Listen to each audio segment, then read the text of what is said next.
distinguished guests, the President of the United States and Dr. Biden, accompanied by Alexis Tabachino.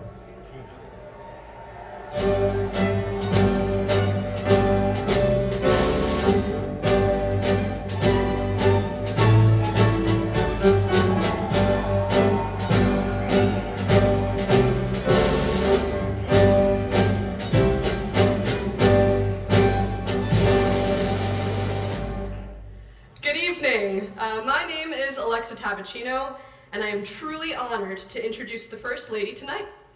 It's a particular privilege for me because she, like me, is so proud of her Italian heritage.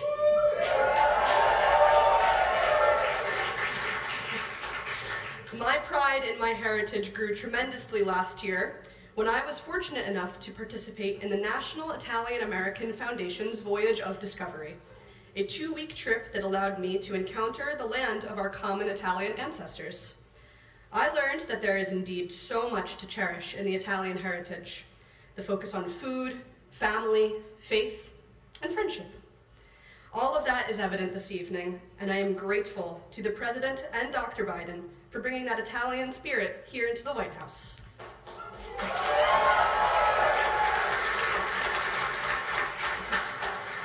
Dr. Biden, you are a role model for young Italian Americans like me who see a future where what we can achieve is only limited by what we aspire to.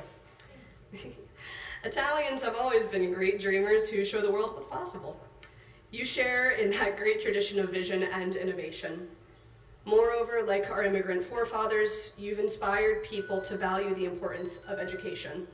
I am a product of your example, and as such, it is my great pleasure to introduce you to the leaders of the Italian American community this evening. Please welcome Dr. Jill Biden.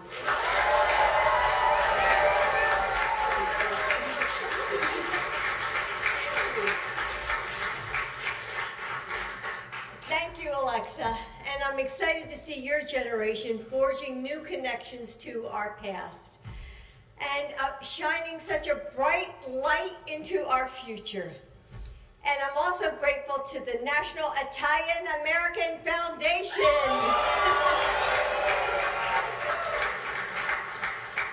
John, Robert, you've helped so many people experience our heritage in Italy and preserve it here in the United States, so thank you.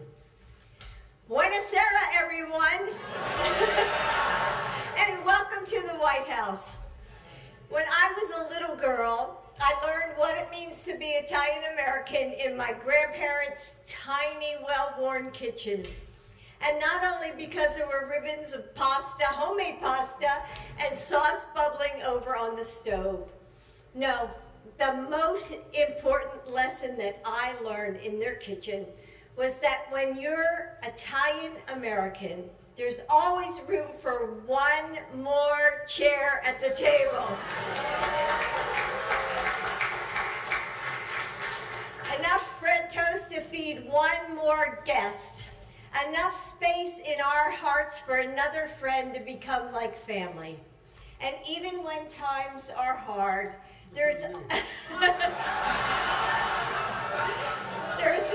always enough time to enjoy the pleasures of life together. My grandparents also taught me to never waste an opportunity to invite more people to the table and make a difference together. So I knew I had to bring those values of love, abundance, and service to the White House as the first Italian American First Lady.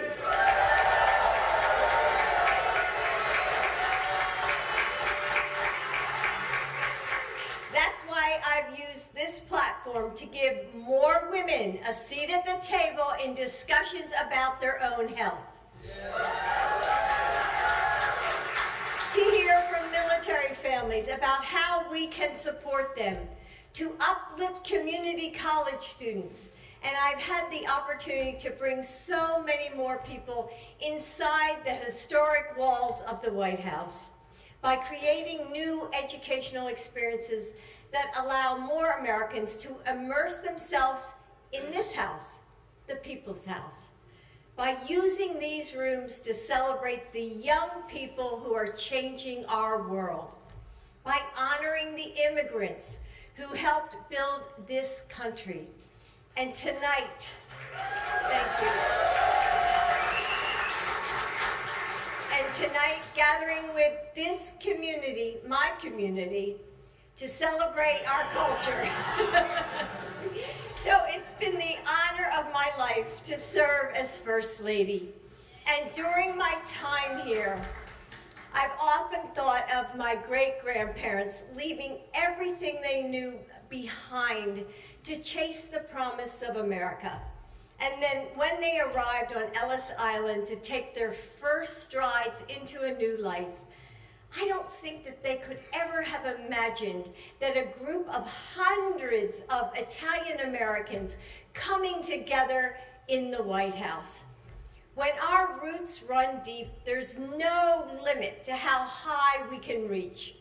So tonight, I hope that you feel the power of our ancestors' values beating inside of us as we carry their legacy forward. That you feel home, you feel at home. Eat good food and end up with a little something sweet together as a family. Now, it's my pleasure to introduce a man who's always felt at home with Italian Americans.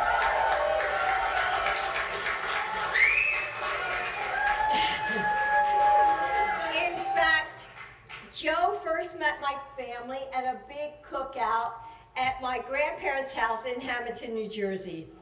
So I was pretty nervous, about Joe coming to meet my family. But as soon as Joe pulled up into the driveway, and you can picture this, my tiny grandmom bolted out of the house, bounded down the porch steps in her housecoat and her apron, and she gave Joe this huge hug as if she'd known him his entire life. And before he could even get a plate, Joe was greeted not as a stranger, but as family. Over the years, I've seen the Italian American community extend the same joyful love and support to Joe. You mean so much to him. So please welcome, I don't know what I'm going to tell my president, my husband, Joe.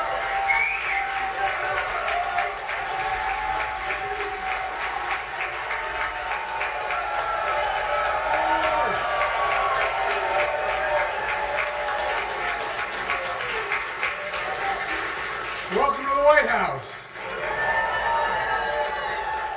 My name's Joe Biden. I'm Jill Biden's husband. I may be Irish, but I'm not stupid.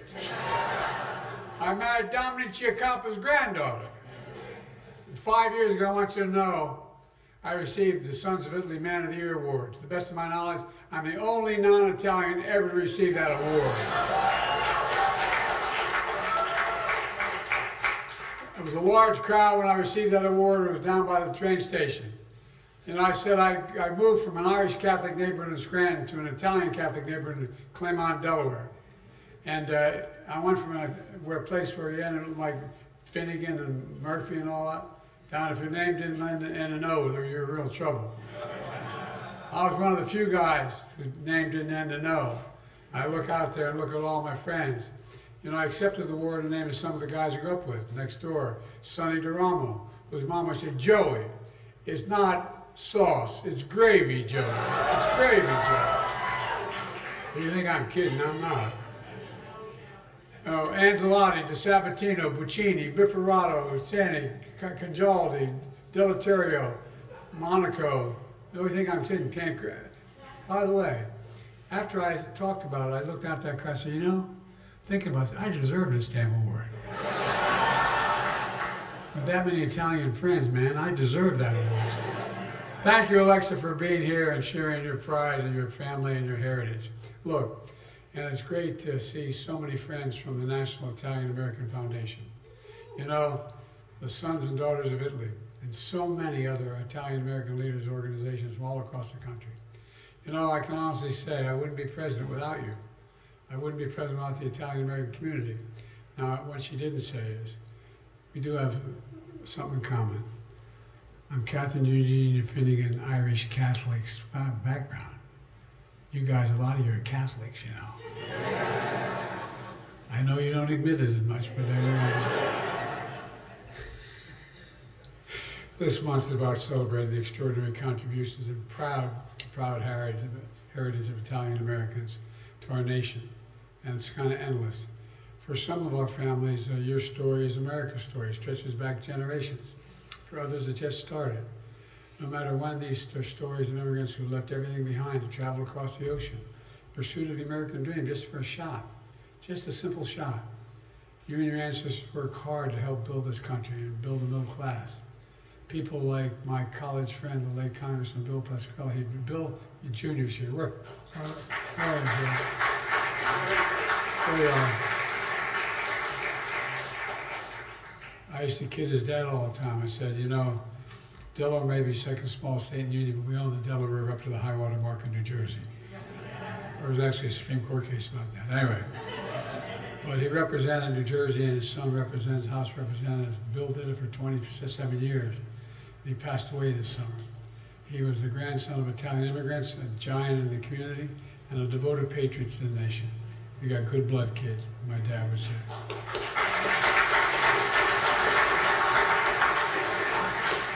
He was part of a proud heritage of Italian Americans that enrich every part of American life. Entrepreneurs, educators, scientists, chefs, diplomats, doctors, service members, veterans, athletes, actors, artists, and so much more.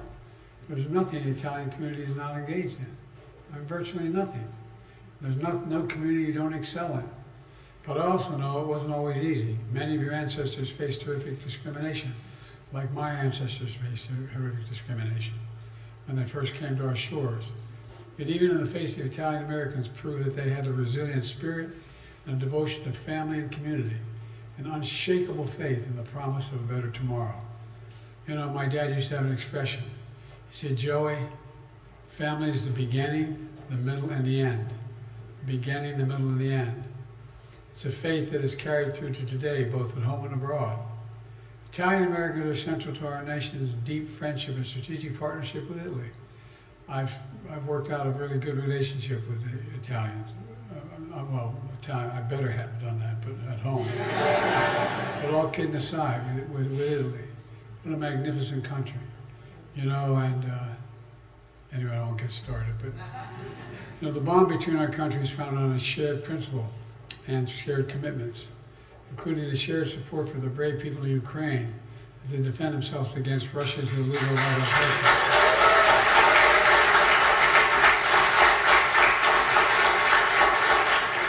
I might add, they have a female leader.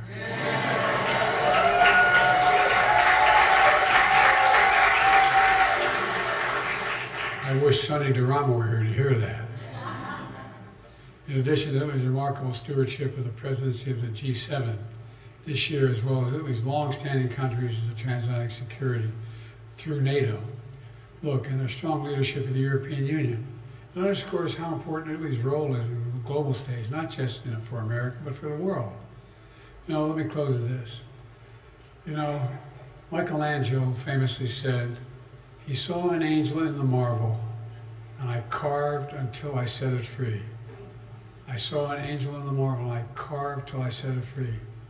To me, that's the essence of what Italian Americans have done to our country, for our entire history. You've carved till you set it free. I'm being deadly earnest. We're all reminded that when Jill and I had the honor to host one of the greatest singers of all time, in my view, Andrea Bocelli, here at the White House for Christmas, in our first year in office. He performed with his son and his daughter as if they were a choir of herald angels. They're incredible. You know, with their God-given talent, the Bocelli family moved our hearts, pierced our souls, and I mean it sincerely. I have all of music on my, and they embody the spirit and beauty of all that connects us as people. A powerful reminder that American story depends on, not on any one of us, but not on some of us, but on all of us. The story I see in all of you, working tirelessly to help realize the promise of America. And I mean it for all Americans, not a joke. Because some of you have been in the short end of the stick like my family growing up had been. This is what the Italian American Heritage Month is all about. It's about celebrating and connecting feeling the pride and heritage and community, remembering who the hell we are. We're the United States of America. And there's nothing beyond our capacity when we do it together. Nothing, nothing, nothing. I really mean it. So thank you. Thank you, thank you, thank you. And I want to tell you, you know what made me probably one of the most famous guys in my family, the whole family? Not being president. I took her to a beautiful little island off of Sicily. And she keeps saying, I'm going back. With or without you. So folks, all kidding aside, thank you. You're an incredible community. You're a central part of my life. Enjoy the day. God bless you all. May God protect our troops. Thank you.